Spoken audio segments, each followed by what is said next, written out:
Guys ছাবড়িগিরি করে চলে গেলাম আজকে মেলা, আর মেলাতে গিয়ে আমার সাথে এরকমটা হবে সেটা কখনোই ভাবি নাই রে ভাই।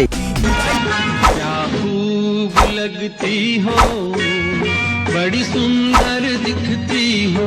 তো বন্ধুগণ আজকে চলে আইছিলাম আমি ইন্ডিয়ার সব থেকে বড় মেলা, আর 10 টাকার টিকিট কেটে পেয়ে গেলাম একটা ছুরি। ভিডিও না দেখলে বার করে দেবো তোমার নাড়ি ভুড়ি। আরে শালা লোকের ছেলে তো ভয় পেয়ে যাচ্ছে। তো বন্ধুগণ আমার মামা বাড়ির থেকে মেলার দূরত্ব 3 মিনিটের হাঁটা পথ, কিন্তু আমি আমার বান্ধবীকে নিয়ে বেরিয়ে পড়লাম 3 ভাই মেরে, আর এসে পৌঁছালাম জয়পুর পর্যটন উৎসব 2026। ওয়াও, এখানে এসে দেখি সুপারস্টার পছন্দ। তারপর ভাবলাম এটার উপর একটু ঝাপালাপা করবো, কিন্তু কাকাটা আমাকে বললো না না হবে নাই, ওই ছাগলে ঝাপাচ্ছি কিছু হচ্ছে না, আমি ঝাপালে অসুবিধা, চাকরি দাও না।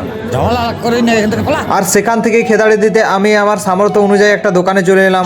নেবেন 10 টাকা। হরেক মাল 10 টাকা। তাই মনে মনে ভাবলাম মায়ের জন্য একটা বালতি নিয়ে যেতে হবে, আর 10 টাকা দিয়ে বল গোড়া দিয়ে শুরু করলাম। কিন্তু বালতির জায়গায় পেলাম একটা মেয়েদের ব্রেসলেট, আর ব্রেসলেটটা আমি বুনুকে দিয়ে দিলাম। আর সবশেষে গুলি চালিয়ে পাস করে চপ খেয়ে ব্লগটা এখানেই শেষ করে দিলাম। তো সবাই ভালো থাকবে, সুস্থ থাকবে, হাসি খুশি থাকবে। দেখা হবে নতুন আরেকটা কোনো ভিডিওর সাথে।